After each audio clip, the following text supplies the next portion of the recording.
Hey guys, welcome to my new movie review. Today I'm going to be telling you about the new film Run All Night. It's the latest Liam Neeson film that plays out like an action film, a crime drama, and a thriller. So it's basically three different genres in one entire movie.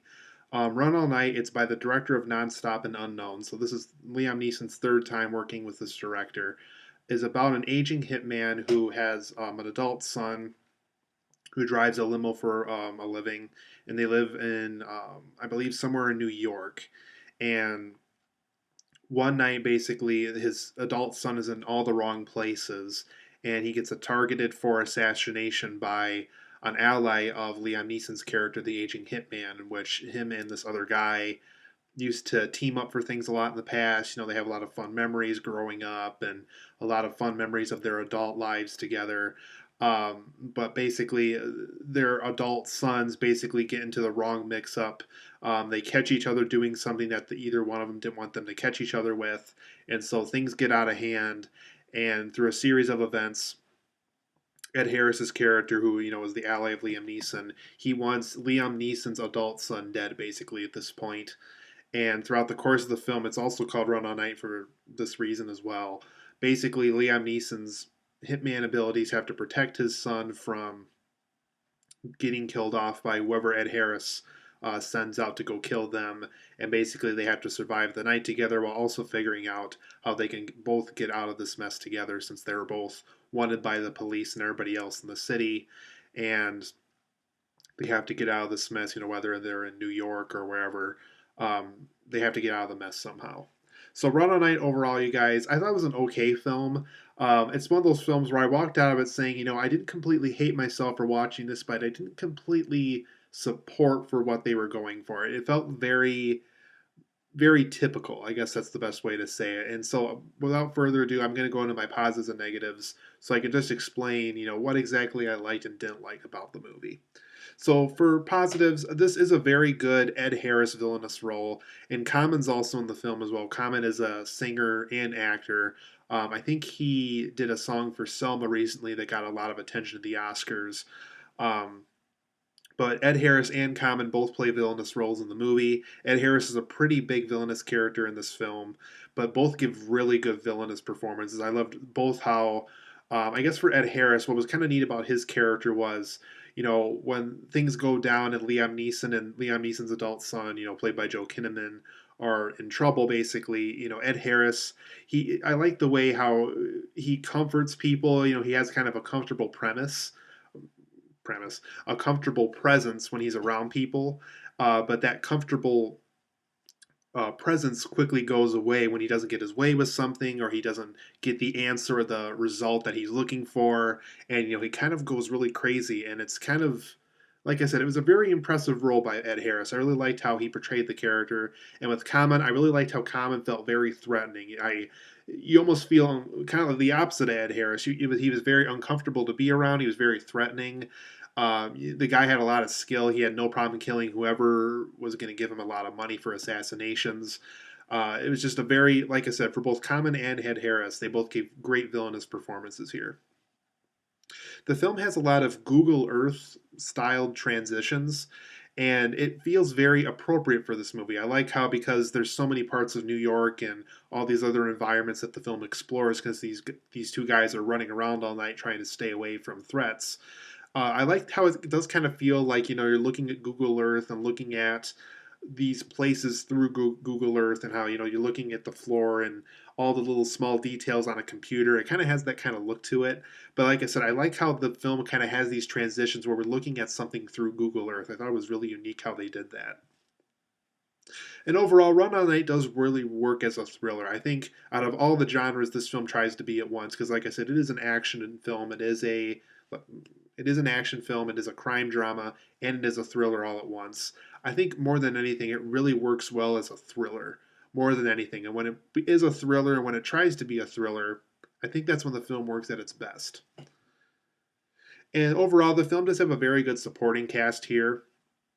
mostly with films like these, a lot of the supporting cast are either throwaway characters or you really don't care about them, or a film would spend so little time on such characters that you don't really get to know a lot about them. But I think what Run All Night did that did work pretty well is even with the characters that didn't get a lot of screen time, or they were important later on, but for the little time we actually see that character up and doing something, the film does set them up pretty well. So by the time that character would become important later on, even if they're not exactly in the scenes with Liam Neeson and things like that. I think they set them up well enough, or they're like their role, that they're supportive enough to what's going on in the plot that the film treats them in such a way that doesn't feel like they're just throwaway characters ready to be killed off or ready to help Liam Neeson in his time of need. So pretty good supporting cast here. A lot of the nighttime scenery in this was really impressive. It kind of reminded me of Nightcrawler in a sense, just because it was very well shot at night. They used all the right lighting and all the right editing techniques to really make it seem really well shot at nighttime, like what they were going throughout the movie. So really impressive nighttime scenery when it came to scenery sets in the movie. For my negatives of Run All Night, because like I said, I do have quite a few of them. There is some pretty bad plot conveniences, like Liam Neeson having an easy way to access a weapon, or finding an emergency exit right the second they're about to get killed, or there's just they were able to get away with a lot of these situations, I think, a lot more easily than you would in real life. Because if this was anything like real life, more than likely Joel Kinnaman and Liam Neeson would probably be killed off right away. Um, and it wouldn't be the movie that we just got here recently. So, but like I said, there were a lot of plot conveniences. Like, okay, really, he had to find the gun right when he needed it, or he found that emergency exit right when he needed it, or they escaped that one explosion right when they had to. And it was just one of those kind of movies where it's just like, okay, that's a little too convenient. Another negative I had about the film, and I think they were trying to throw back to Magnum Force whenever they did this. It's a Clint Eastwood cop movie, for whoever saw the Dirty Harry films back in the day.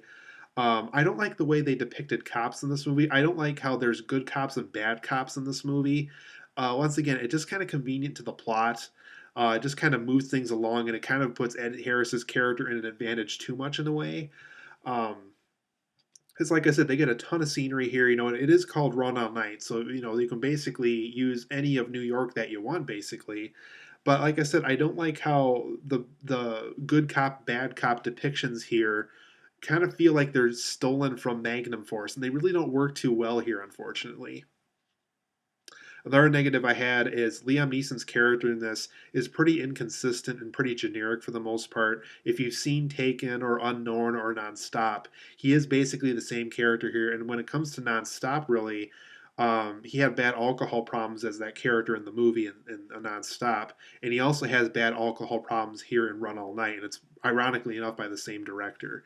And I didn't see Unknown, but more than likely I wouldn't be shocked if his character had drinking problems in that movie too. But yeah, what I was inconsistent about him is, for the most part, I would say through Act Two and Act Three in the movie, he's basically that same character we've seen in Taken and every other action thriller movie we've seen him in before. And in the first act, he's a drunk. He has, smoking problems. He kind of has a little bit of a comedic side to him at the first half of the movie, or not even the first half. I would say the first third of the movie, really, before the plot really picks up. And then by Act Two and Act Three, he's that same invincible Liam Neeson character all over again. And for the most part, Act One of this movie is pretty slow moving and pretty misleading. Like I was saying before, at the beginning, you really get the sense that you're watching a very broken character, like what Chris Stuckman called him in his review. But after a while, like I said, it's just the same invincible Liam Neeson character role again once the plot starts to pick up and they're in more threatening situations than he was in the first act of the movie. Another thing I didn't like about Run All Night is I really can't see myself watching this again. Even if it was on TV or I rented it from Redbox, which I would probably have no urge to do anyway, I really can't see myself watching this film again. I really don't see anything I need to go back to right away. And I guess that's one thing that's going to hurt Run All Night in the end is once you see it once, you're probably not going to watch it again. Thus, nobody will probably buy the DVD or Blu ray at this rate for this movie. Another thing that I didn't like about Run All Night is it barely tries anything new. It feels like something that The Equalizer has done. It definitely copied The Heat a lot. I'll tell you that. It definitely copied, the Ed Harris, Liam Neeson talk at the table was very much stolen from Heat. Though The Equalizer did this in a good way, I thought Run All Night kind of stole from Heat too much. It really didn't do its own thing in a unique way like what The Equalizer did last year, but it just kind of stole that idea from Heat. I thought. But like I said, it barely did try anything new, and I really didn't like that about this movie. I really would have preferred something that felt new and fresh and original, and Run All Night really doesn't try to do this. And then for my last complaint of Run All Night, it does feel very typical. I feel like we've seen this kind of movie done several times before, going back to, Liam Neeson feeling like he's the Taken and the nonstop character and the unknown character all over again, all thrown at once. But overall, I mean, I'm going to give Run All Night a 7.5 out of 10. It does have some redeeming qualities to it. I can see maybe one good red box rental out of this. Like I said, I really can't see myself going back to this a second time, and I really can't see anybody else going back for this movie a second time either. But at the same time, you don't hate yourself for watching it. It's not exactly a bad movie, but it's just not something I could see myself recommending, and it's not really something that besides maybe the really hardcore Ed Harris fans, nothing really to be too impressed by, to be honest. So overall, 7.5 out of 10 for me. It's okay. If you really wanted to see this film, I would just wait for the red box rental. I really, really don't rush out to the theater to see this. I really don't think it's that urgent. Like I said, Run All Night, 7.5 out of 10. It's okay. Might make for an okay red box rental, but I really can't see myself watching this a second time.